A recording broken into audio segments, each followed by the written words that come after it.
Bonjour et bienvenue avec nous sur notre 19e jour de road trip. On a super bien dormi dans cette demeure historique de Milsine et aujourd'hui on a le soleil. C'est tellement important pour un road trip, le soleil. C'est bien la pluie et le brouillard, mais le soleil c'est quand même vachement bien. Donc du coup on voit bien toutes les montagnes au fond, la verdure. C'est là où on sait qu'il pleut parce que tout est réellement vert. Et on va partir pour une nouvelle super journée. On va commencer par les cavernes, enfin les grottes historiques qui sont ici. Et on devine un petit peu par rapport à tout ça l'humidité qu'il peut y avoir, car ça fait plusieurs heures que la moto est au soleil et on voit bien que la pluie est encore restée dessus. Donc ça vous donne une idée du niveau d'hygrométrie. Et là on cuit déjà, on vient juste de sortir de l'hôtel et on cuit. Ça va nous faire une belle journée. Hier du coup on a un peu manqué la Skyline Drive, donc on va revenir en arrière pour profiter du soleil et de cette route magnifique en Virginie, la plus belle de Virginie et même la plus belle de l'Est américain, pour après remonter sur Alexandria.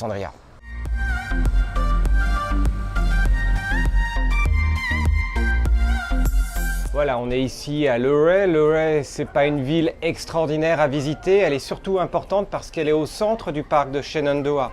Un parc et surtout un champ de bataille qui a été très célèbre pendant la guerre de sécession. Et pour ceux qui ont joué au cow-boy, la ville de Winchester n'est pas très loin. Mais ce que vous apprécierez surtout à Luray, c'est les grottes, le musée du jouet et le deuxième musée le plus important de la voiture sur l'est des États-Unis.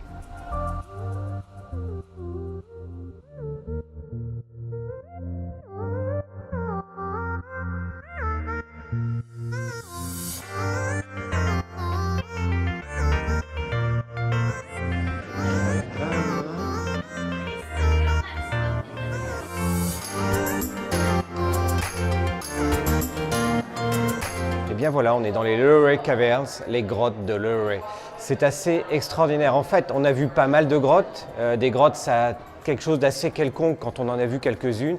Celles-ci sont vraiment extraordinaires de par la qualité des concrétions, des stalagmites et des stalactites, et également des lumières qui arrivent à passer en filtre à travers certaines concrétions, qui sont pour certaines également de plus de 20 mètres de haut. Donc c'est assez extraordinaire. Le chemin qui serpente partout contribue à cet effet 3D. On est juste dans les grottes les plus belles que j'ai jamais vues. Ce qui est absolument extraordinaire ici, c'est qu'à un endroit des grottes, en fait, il y a une rivière souterraine. L'eau est complètement stagnante et les stalactites qui tombent se reflètent complètement dans l'eau avec un effet de 3D et de relief. C'est juste époustouflant. Ce qui est absolument génial ici, c'est qu'ils ont construit un orgue à stalactites. Alors, un orgue, on sait tous que c'est un instrument à vent. Les stalactites, c'est pas vraiment un instrument à vent. Ici, ce sont des espèces de petits marteaux qui viennent frapper les stalactites en fonction des sons.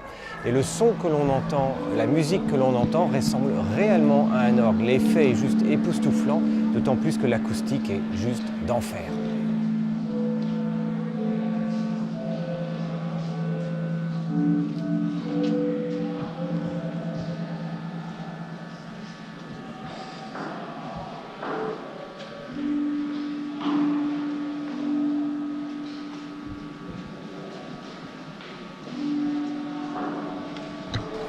Vous avez été aux grottes de Luray, juste à côté, il y a un musée gratuit sur le jouet. En fait, un collectionneur du nom de Richard Warden était passionné depuis son enfance de jouets et au fur et à mesure de l'âge adulte, il a continué à collectionner ses jouets et à acquérir en fait de plus en plus de jouets datant depuis le début des années 1700 jusqu'à aujourd'hui. Et on a donc un véritable musée et l'histoire de tous les jouets dans le temps.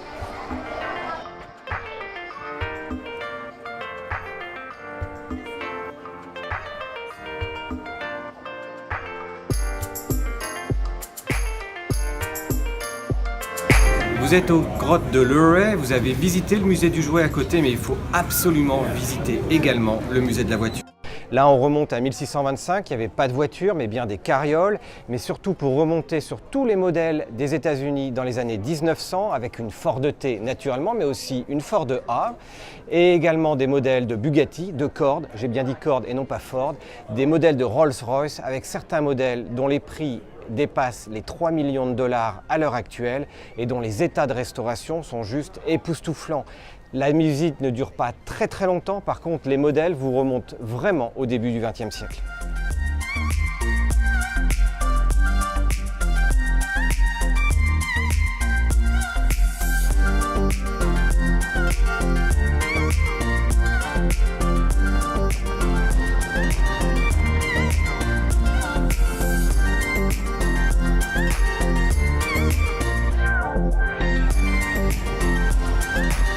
Et bien voilà, on est au pied de la Skyline Drive. Pourquoi c'est si important? Et bien parce qu'en fait, de toutes les routes qu'on a prises pour la grande majorité, quand on va de New York à Philadelphie, de Philadelphie à Baltimore, on passe majoritairement par de l'interstate et par de la grosse route. Et trouver les petites routes, franchement, c'est compliqué. Et dans la région, il y a l'une des plus belles routes, c'est la Skyline Drive. Pourquoi? Vous voyez, la route, elle tourne. On entre dessus, elle commence à tourner. Après, elle se rétrécit vraiment beaucoup. Et après, c'est vraiment du virolo à tire-larigot. Donc, on peut vraiment rouler dessus. L'asphalte, il est super bien. Et mieux, la route, elle s'incline dans les virages. Donc, autant vous dire que ça ressemble à une piste de karting. On a vraiment envie de s'éclater. Alors, s'éclater, voilà, ça c'est le sujet qui fâche après parce que n'oubliez pas, on est aux États-Unis. Donc la vitesse limite sur la majeure partie du parcours est entre 25 miles et 30 miles, multiplié par 1,5. Donc à la louche, vous êtes sur 40 km/h. Donc les Américains, ils sont à 40 km/h, ils ne sont pas du tout habitués à ce que les routes elles tournent. Donc faut pas se laisser coincer. On peut facilement, sans forcer avec la Gold, on était au double de la vitesse autorisée sans aucun souci. Après, en fait, ce qui va être dangereux, c'est soit les animaux sauvages qui traversent, soit derrière, au détour d'un petit virage, une voiture en fait qui se traîne complètement. Donc on peut arriver trop vite dessus. Donc il faut quand même y aller mollo. Bon, la Skyline Drive, c'est 105 miles, c'est pas loin de 170 km. Et derrière, il y a pas loin de 75 points de vue. Donc on peut s'arrêter quasiment tous les 2 km en fait. Vous admirez alors les montagnes à perte de vue, la forêt à perte de vue et pas un chat, pas une route, pas un building, rien du tout. Donc au-delà de, vous pouvez rouler un peu vite, mais attention, on est quand même sur un parc national, donc dans l'absolu, c'est pas pour aller rouler vite, c'est pas un circuit et la route n'est pas un circuit. Mais en attendant, les paysages sont vraiment magnifiques. Les passages sous les arbres sont également magnifiques, donc profitez-en bien si vous venez ici.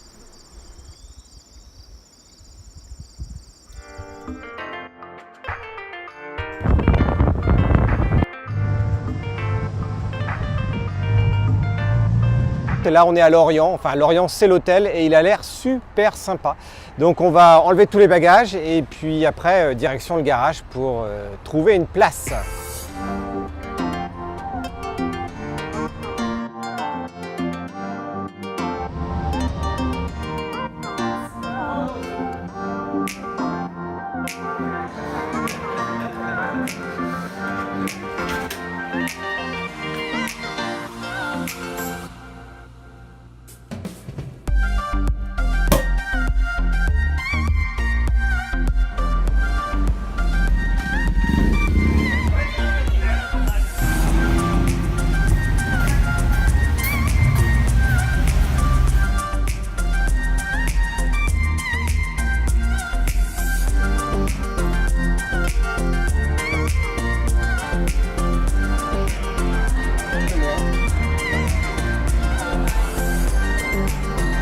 On vient de nous avoir risotto aux légumes et moules sans les frites.